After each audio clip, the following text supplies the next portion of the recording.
you're absolutely right. I mean, what I discovered was, of course, that she was hunting for a man in England from 2013 onwards, when her marriage had crashed and she couldn't find anyone in Canada at the time. And she wanted wealth and she wanted fame. And there's no doubt she targeted Harry and found someone who was a childhood friend of his who could introduce them. And then on the days before they met at their blind meeting in a club in London, she researched Harry very carefully. The royal wedding looked like a $32 million fairy tale everyone bought into. But the raw footage tells a different story, and it's hard to ignore. Long before the Oprah Winfrey interview or the Spotify fallout, there were already signs something wasn't right. The cracks in Meghan's polished image were showing early, and now it's all coming back into focus as new claims start stacking up fast. At the center of this storm is Tom Bower, a seasoned investigative biographer whose work has a reputation for shaking powerful circles. He isn't just repeating old headlines, he's pulling from insider accounts, including former palace staff and figures like Sarah Ferguson, to build a much sharper and more controversial picture. His version suggests a life carefully constructed, where image and reality may not always match up. For years, Meghan's story has been clear and consistent, an outsider stepping into a strict royal world, unfamiliar with its rules and struggling to fit in. That narrative connected with millions. But by March 2026, critics argue that version is being challenged more aggressively than ever. Claims are surfacing that question everything, from how her relationship with Prince Harry began to what really happened behind the scenes of that massively expensive wedding. One of the biggest talking points comes from her statement to Oprah Winfrey. She researched Harry very carefully and knew exactly what buttons to press, that he would like Africa, was interested in animals, was interested in philanthropy. She's very tactile, she's very seductive, and she landed him on the first night, even on his own admission. He says, I realized on the first date, she was the one. And of course, that's because she's also a great, in that sense, an actress.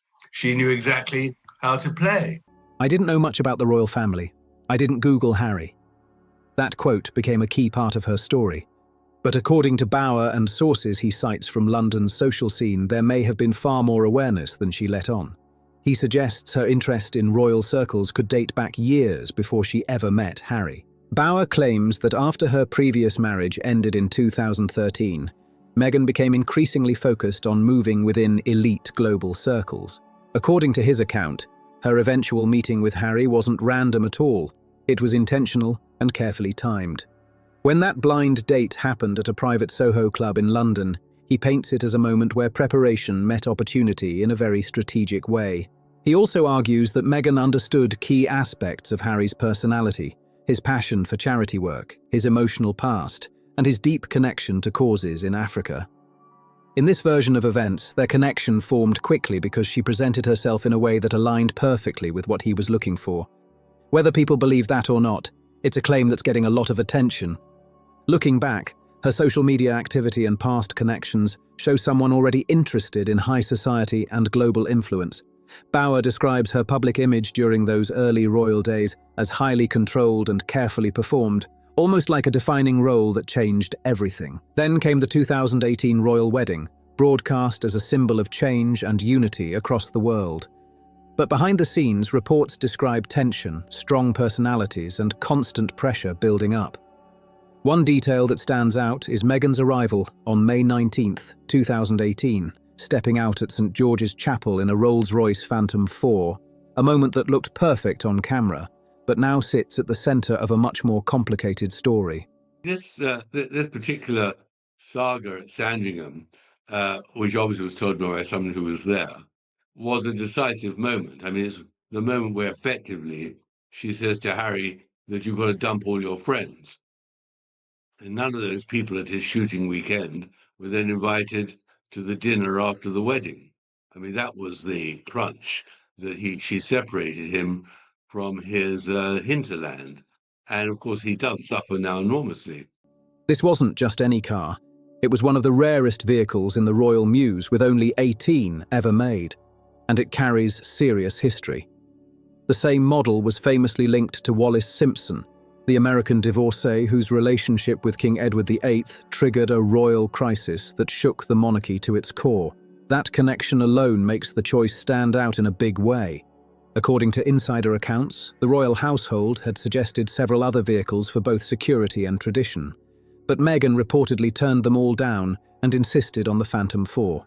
Some people brush it off as coincidence, but others, including Bauer and palace insiders, see something more deliberate. In their view, it sent a message, bold, symbolic, and impossible to ignore. They claim it hinted at a disruptive role, drawing quiet comparisons to past figures who challenged royal norms. Whether that was intentional or not, the move sparked strong reactions behind closed doors. What looked elegant on the surface may have carried a deeper tension underneath, casting a chill over what was supposed to be a flawless celebration. If the car choice raised eyebrows, what followed inside St. George's Chapel reportedly caused even more shock. The historic venue, standing for over 500 years, is known for its tradition and sacred atmosphere.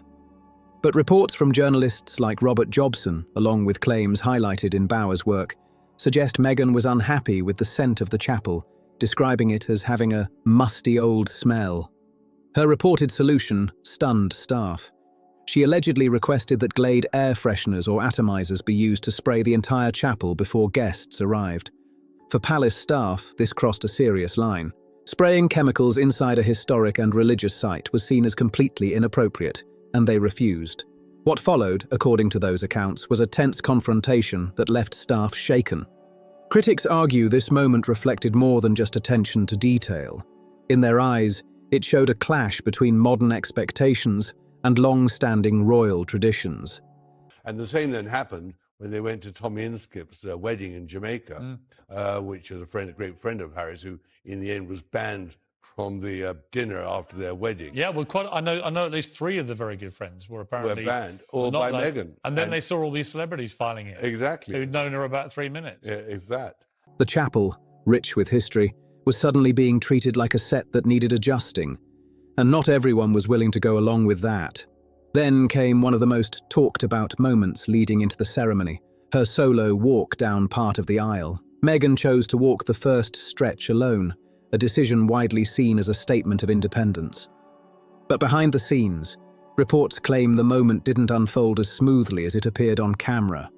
Footage has been closely analysed, with some alleging she brushed past a royal assistant who attempted to help adjust her veil or guide her.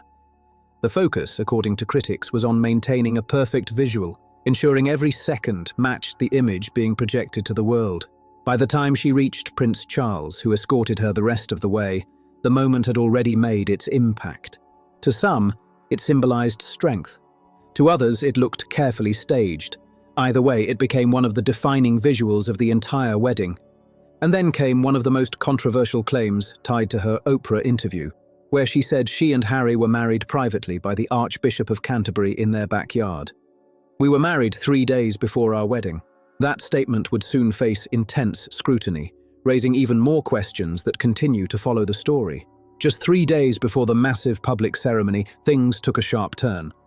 The Archbishop of Canterbury himself had to step in and clear the air, stating that the only legal wedding happened on Saturday, May 19th.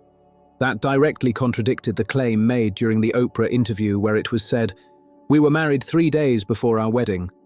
Once that statement was challenged, the explanation quickly shifted to calling it a private exchange of vows instead. That raised a big question.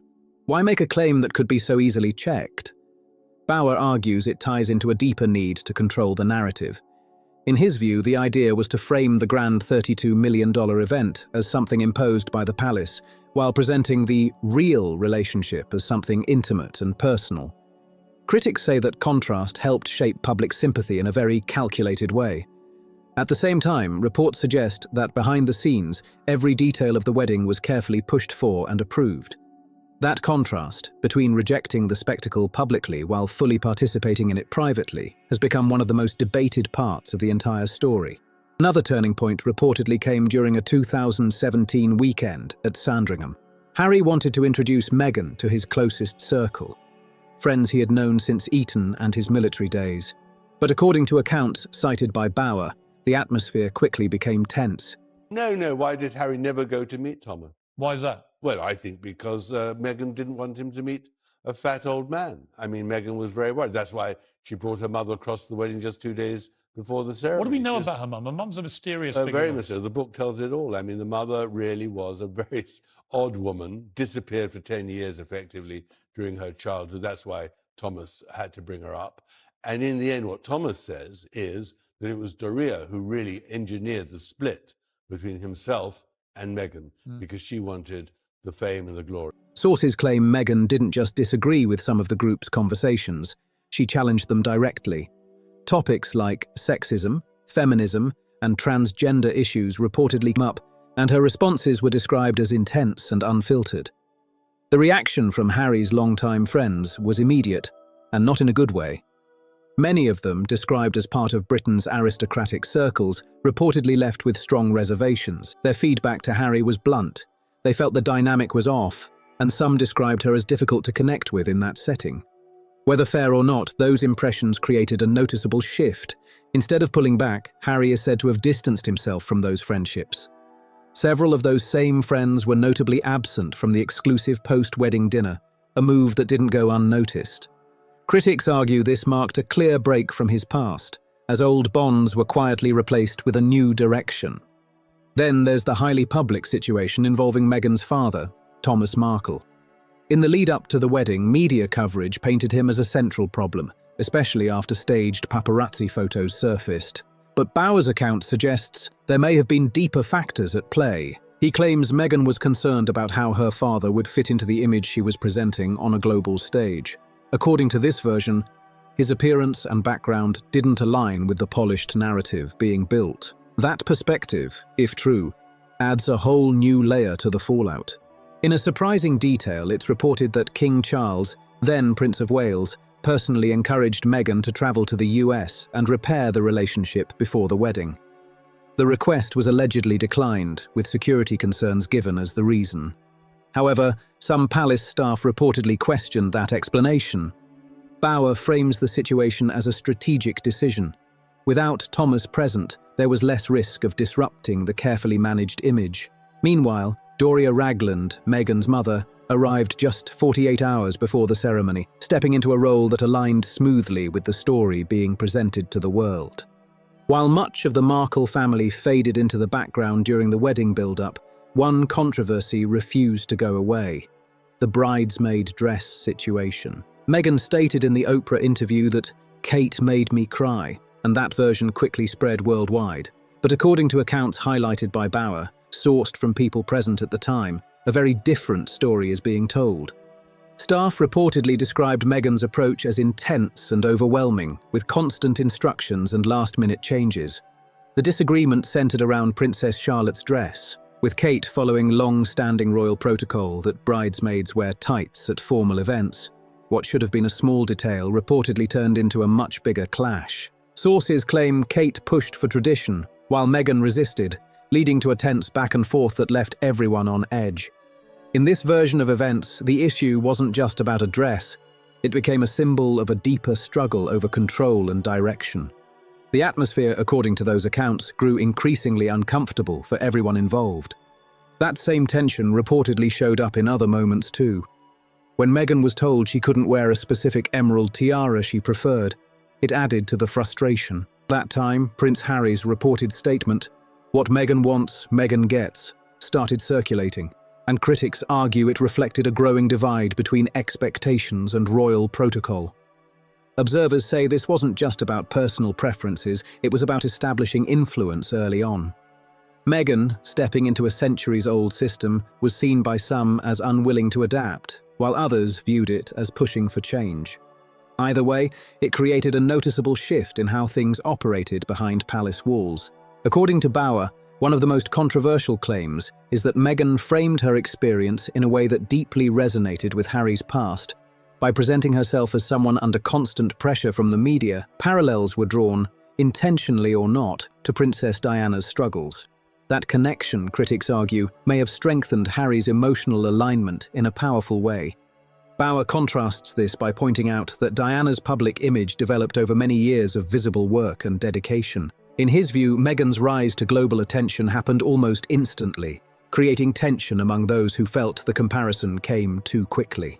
The use of symbolic elements, like the wedding veil and public messaging, only intensified those discussions. The wedding on May 19, 2018, was presented as a celebration for the nation, a grand event blending tradition and modern identity. But the idea that she was Diana was always a fantasy, both of herself and of Harry. And Harry completely misunderstood his mother, who he obviously barely knew, and didn't realize what a manipulative and determined woman she was herself. So he completely misjudged the comparison between Meghan and his mother had amazing status. She looked beautiful, she had terrific poise, she worked very hard at being a royal, she was very empathetic with a lot of sick people, none of the things that Meghan would ever dream of doing. But later comments describing it as something she had to endure sparked strong reactions. That single word stood out, especially when compared to the scale and cost of the occasion. Bauer argues that this contrast created a lasting divide in public perception. On one side, a globally celebrated event funded and supported at a massive level. On the other, a narrative suggesting discomfort and lack of control. That gap, critics say, has only widened over time. Another major point of debate involves how the wedding's cost was discussed. As tensions grew, claims emerged framing the event as both a personal burden and a taxpayer-funded spectacle. That framing, according to critics, stirred public frustration and added yet another layer to an already complicated story. The total cost of the wedding landed at around £32 million. But that number isn't as simple as it sounds.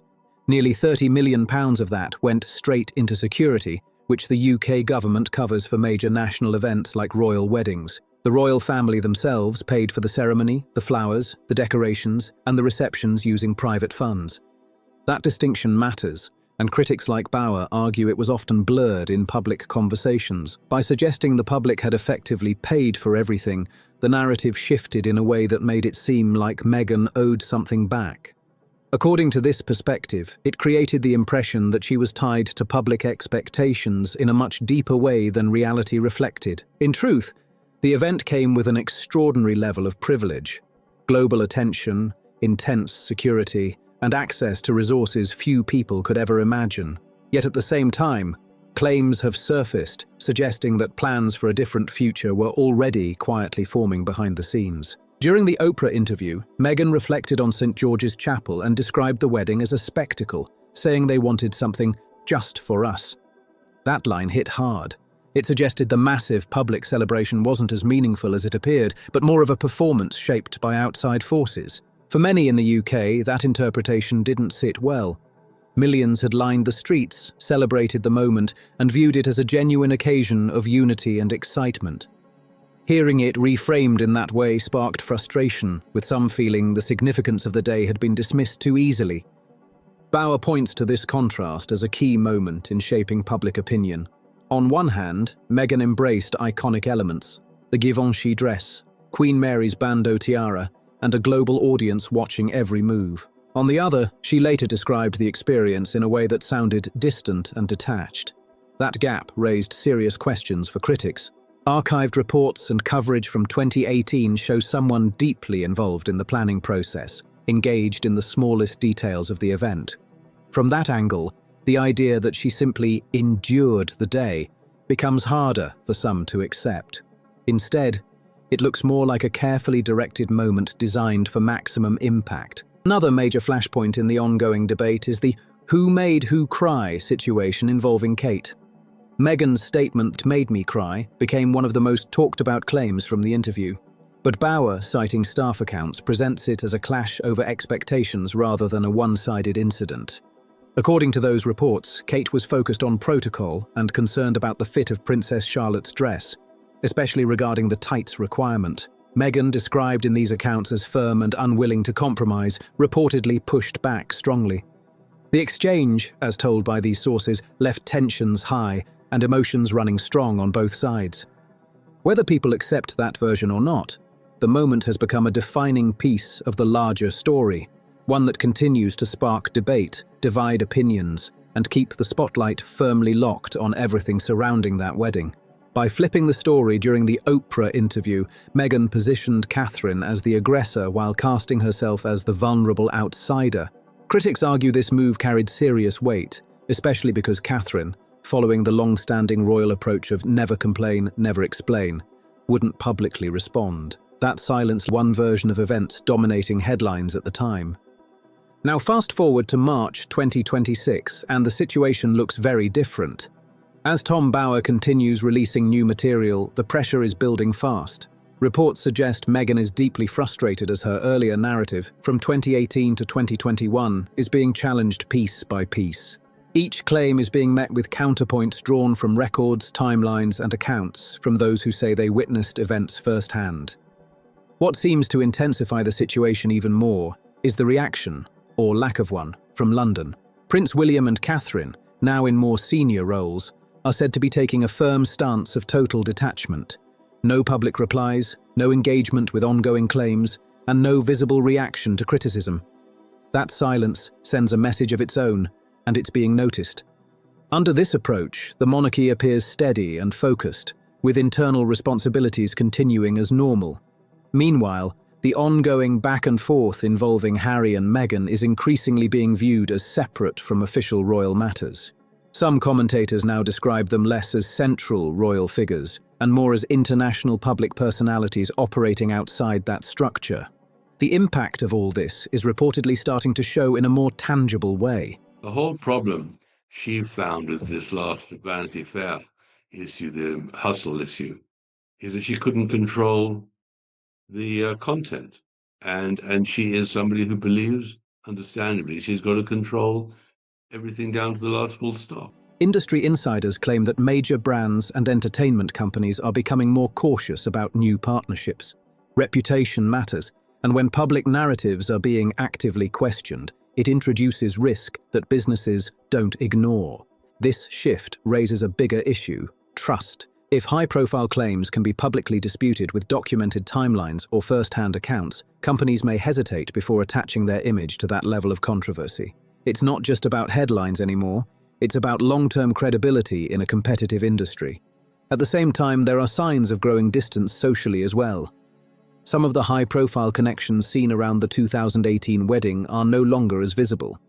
As public opinion shifts, so do alliances, and that change can be subtle but significant. Back in 2020, the announcement was bold: Harry and Meghan stepping back to build a new path as global influencers. The vision included major deals, media projects, and a strong presence across platforms like Netflix and Spotify. It was positioned as the start of something groundbreaking. But by March 2026, that momentum appears less certain. The early excitement has cooled, and the results have been mixed.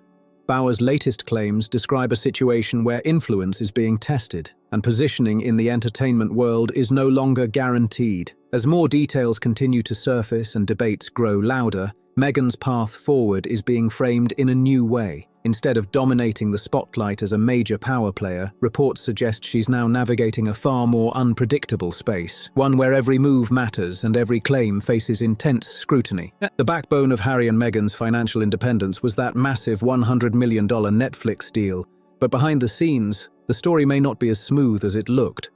Industry insiders speaking to Bower describe a wave of creative struggles and missed expectations. Yes, the Harry and Meghan documentary pulled huge ratings, but critics point out it leaned heavily on royal drama, a storyline that doesn't have endless chapters. After that initial success, things reportedly slowed down fast. Projects like the animated series Pearl were quietly dropped, raising eyebrows across Hollywood. And in an industry known for being brutally practical, momentum matters more than hype. According to Bower, the issue wasn't just about one cancelled show. It was about direction. He claims Meghan's brand leaned too heavily on reacting to past events instead of building something new. The focus stayed on image and narrative rather than developing fresh, lasting content. When public interest in the same storyline began to fade, there wasn't much else ready to take its place. Then there's the shadow of the Spotify fallout, which still lingers in 2026.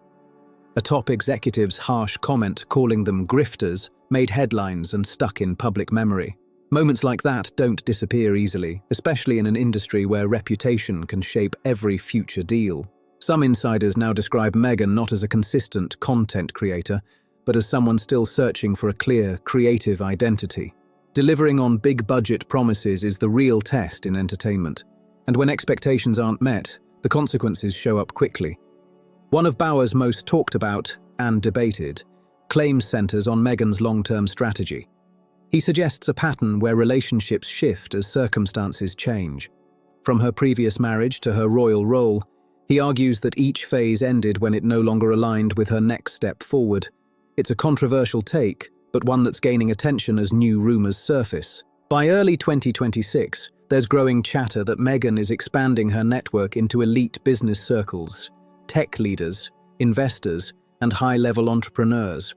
According to this theory, she's not just thinking about media anymore, but positioning herself for something even bigger. Bauer goes further, suggesting she may be aiming for a more powerful global network, one that extends beyond royal connections entirely. If true, it signals a major shift in direction, one that could redefine her next chapter in a big way. Meanwhile, reports from Montecito describe an intense atmosphere behind closed doors. Sources claim Meghan is in full damage control mode, closely monitoring how her image is being portrayed. The focus isn't just on headlines, it's on every detail circulating online.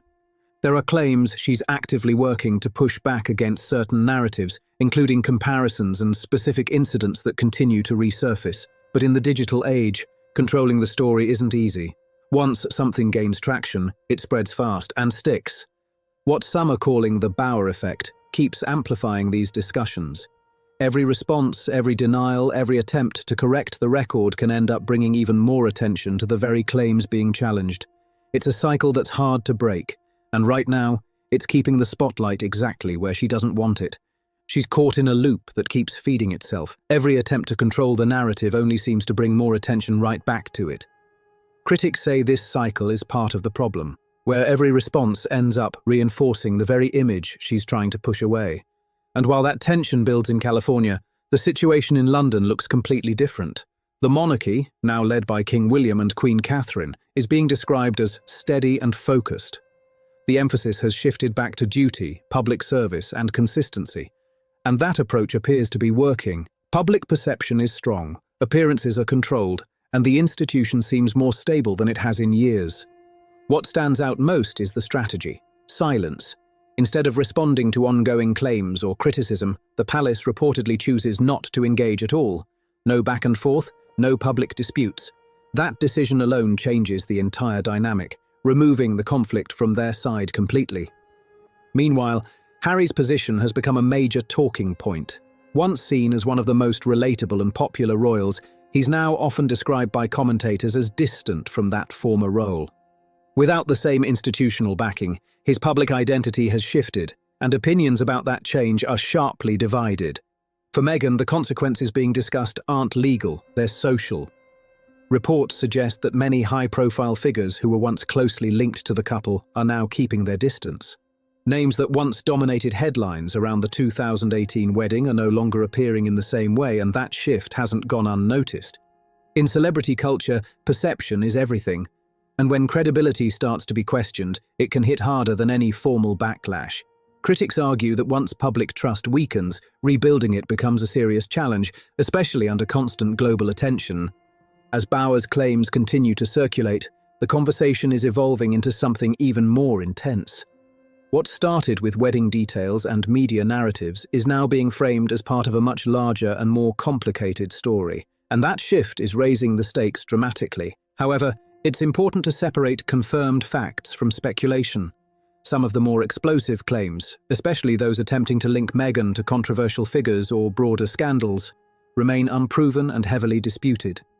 Allegations involving individuals like Jeffrey have been widely reported across many public figures over the years, but any suggested connection here is not established as fact.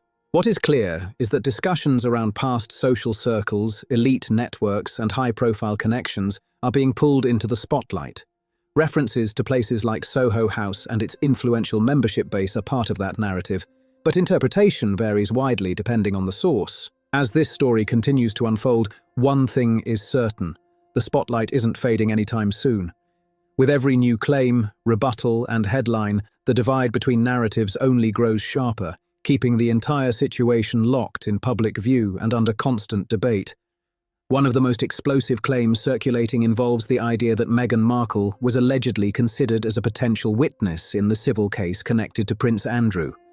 The reasoning, according to insider speculation, is that she may have had awareness of certain social circles and connections tied to his private life. But it's important to be clear, this remains unconfirmed and highly disputed.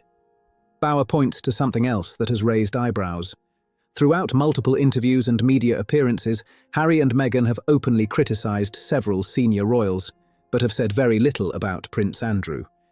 That silence has sparked theories, with some suggesting it reflects a complicated dynamic rather than coincidence. I mean, that is everything that matters. She's a creature of Hollywood. She knows that celebrity images is what earns the money, and that's what she must protect. Still, no solid evidence confirms any kind of agreement or hidden understanding. Then, the tiara controversy, often dismissed as just a wedding disagreement, but described by Bauer as something much bigger. Meghan reportedly requested the Greville Emerald Kokoshnik tiara, a striking and historic piece. However, she was informed by the Queen's dresser, Angela Kelly, that it wasn't available due to concerns about its background and provenance. According to these accounts, that moment quickly escalated into a serious clash. Prince Harry's reported response, defending Meghan strongly, was seen by some as more than just support. Critics claim it signalled a direct challenge to long-standing royal hierarchy. The late Queen Elizabeth II is said to have stepped in Lichno, making it clear where authority stood. Reports describe her telling Harry firmly that decisions like this were not up for negotiation. Meghan cannot have whatever she wants. She gets the tiara that she's given. That moment, according to Bauer's interpretation, marked a turning point in how Meghan viewed her position within the royal structure.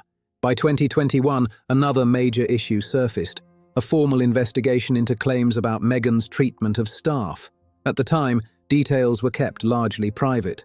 But now, Bauer claims to have accessed fragments and summaries that paint a far more intense picture behind the scenes. According to those accounts, some staff members felt overwhelmed by constant demands, early morning emails, and what they described as relentless corrections. Descriptions include employees feeling anxious, under pressure, and emotionally drained. These claims, however, remain contested, and full official findings have not been publicly released. What makes this particularly controversial is the contrast being drawn. While Meghan was publicly associated with messages of compassion and advocacy, critics argue that these internal reports, if accurate, present a very different image. That gap is what continues to fuel debate. Meanwhile, the palace's approach is said to have evolved. Instead of responding publicly, reports suggest a quieter strategy focused on record-keeping and internal documentation. Some even claim that detailed logs, emails, and internal reports from the 2018 to 2020 period have been preserved carefully. There are ongoing rumours about a potential counter-dossier existing behind the scenes, described as a form of leverage if tensions escalate again. However, no official confirmation of such a document has been made, and much of this remains in the realm of speculation. Still, the idea alone adds another layer of tension to an already complex situation. With every new claim and counterclaim, the stakes seem to rise, keeping this story locked in a cycle of headlines, questions, and ongoing controversy that refuses to fade. Reports suggest Meghan is deeply concerned about the possibility of internal documents ever becoming public, records that critics claim would be difficult to challenge or reinterpret. If such material exists, it's being described as detailed and factual, which is why some believe it carries serious weight. Still, none of this has been officially released and much remains unverified. What is clear is that the $32 million wedding, once seen as a global launch moment, is now being re-examined from every angle. When Meghan later described it as a spectacle, that word stuck, and not in a good way. For many, it clashed sharply with how the event had originally been presented and celebrated. In the UK, public perception has reportedly shifted over time. Critics argue that enthusiasm has cooled and that the connection once felt during the wedding has faded significantly. Meanwhile, the royal family continues to generate cultural and economic impact through events, tourism, and global visibility, something that keeps the institution firmly relevant.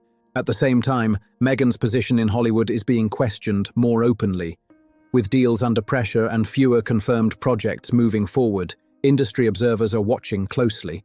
Some describe it as a critical moment where the next steps could define her long-term standing. Bauer suggests that financial strategy now plays a major role in shaping decisions. His interpretation is that future partnerships, whether in media, business, or elite networks, are becoming increasingly important. It's a claim that adds another layer to an already complex narrative. He also frames the situation as pressure coming from multiple directions. On one side, ongoing scrutiny of past relationships and social circles. On the other, continued speculation about internal royal matters and unresolved tensions. And above it all, a steady stream of new claims keeping everything in motion. From this perspective, the story has shifted dramatically since 2018. What started as a widely celebrated royal moment has evolved into a much more complicated and divisive situation. Critics argue that the polished image seen at the beginning has been replaced by ongoing controversy and uncertainty. Another dimension of Bauer's analysis focuses on Prince Harry. He suggests that Harry's role has changed significantly over time, especially after stepping away from royal duties. Without official responsibilities or titles, his identity in the public eye has had to adjust, and not always smoothly. There are also reports suggesting Harry has made quiet attempts to reconnect with his family, particularly with Prince William. Well, that's always been the view of many people, that she will dump him when he is no longer much use.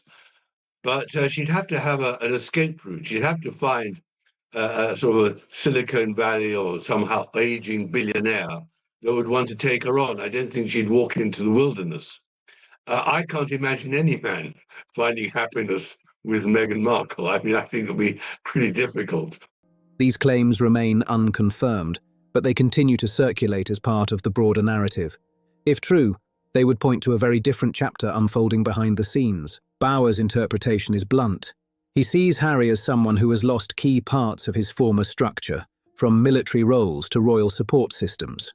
Whether or not that assessment is fair, it reflects a growing conversation about where he stands today. As of early 2026, the response from the royal side appears unchanged, measured, distant, and controlled. And that contrast between silence in London and ongoing noise elsewhere keeps this story locked in a tense and unpredictable spotlight that shows no sign of fading. The palace has moved forward, and it shows. The gap once left by Harry's departure is now being filled by senior working royals, along with the growing public presence of the Wales children. The focus has shifted, the structure feels steady, and Harry is no longer seen as central to the institution's future. At the same time, reports suggest Meghan is spending increasing time in major hubs like Los Angeles and San Francisco, rather than staying in Montecito. According to Bauer's interpretation, this points to a strategic shift, one aimed at building connections with powerful figures in business and tech. It's a move that signals ambition but also raises questions about what comes next. Bauer goes further, predicting a possible conscious uncoupling between Meghan and Harry. He frames it not as a personal split, but as a calculated step tied to long-term positioning. That claim is highly speculative, but it's gaining attention as part of the broader narrative he's building. Still, that leads to a bigger question. What would the next chapter actually look like? With ongoing controversies, disputed claims, and a public image under constant scrutiny, any future partnership, personal or professional, would come with intense attention. In high-level circles, discretion matters and reputation plays a huge role. Bauer's overall assessment is sharp and controversial. He argues that moments like the royal wedding, which Meghan described as a spectacle, ended up shaping how she's perceived today. Instead of reinforcing authenticity, critics say it created a disconnect that continues to follow her. The 2018 wedding, once celebrated as a symbol of change, is now viewed through very different lenses, depending on who you ask. Some still see it as a historic moment of inclusion, while others, like Bauer, frame it as something far more strategic. That divide in interpretation keeps the debate alive. Even symbolic choices like the Rolls-Royce Phantom 4 are being re-examined. What once looked like elegance and tradition is now being analysed for deeper meaning, with critics questioning whether it sent unintended signals instead of the message it was meant to convey. Then there's the ongoing discussion around the alleged bullying report. While details remain private and unconfirmed publicly, its existence continues to be referenced in conversations about Meghan's public image. If anything substantial were ever released, it could have serious implications, but as of now, it remains behind closed doors. In today's climate, accountability and perception go hand in hand. For public figures tied to humanitarian work, credibility is everything. And once that's questioned, rebuilding it becomes an uphill battle. Meanwhile, the monarchy appears to have settled into a new phase, steady, controlled, and focused on continuity. That contrast between stability in London and ongoing controversy elsewhere keeps the spotlight burning bright on both sides of the story. The steady rise of King William and Queen Catherine has completely shifted the spotlight, and in that glow, the Sussex drama is starting to fade fast. Their focus on duty, consistency, and public service is being seen as a long-term strategy that's actually working. By refusing to engage in public back and forth, the palace didn't fight the noise, they outlasted it. For many observers, that silence speaks louder than any response ever could. The monarchy appears to have learned from past missteps, tightening its approach to tradition, structure, and who enters the inner circle. What some once called a transformative era is now being reframed by critics as a moment the institution has moved beyond.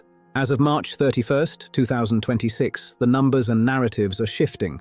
Reports of slowing deals, changing public perception, and increasing scrutiny are all adding pressure. The admiration that once fueled global headlines is being replaced with tougher questions, and in some cases, outright skepticism. Critics argue that Meghan entered the royal world aiming to become a modern icon, but approached it with a mindset shaped more by media and production than by tradition. That contrast, they say, is what ultimately created friction that never fully settled. Now, instead of commanding the same influence, her position is being described as uncertain. No direct role within the palace, limited connection to royal decision-making, and ongoing debates about credibility have all reshaped the narrative in a major way. Between public corrections, investigative claims, and continued media attention, the story has evolved far beyond where it began. What was once presented as a fairy tale moment has transformed into a complex, ongoing saga filled with competing versions of the truth. If you made it this far, don't forget to like, subscribe, share, and drop your thoughts in the comments, because this story is far from forgotten, and your voice is part of the conversation.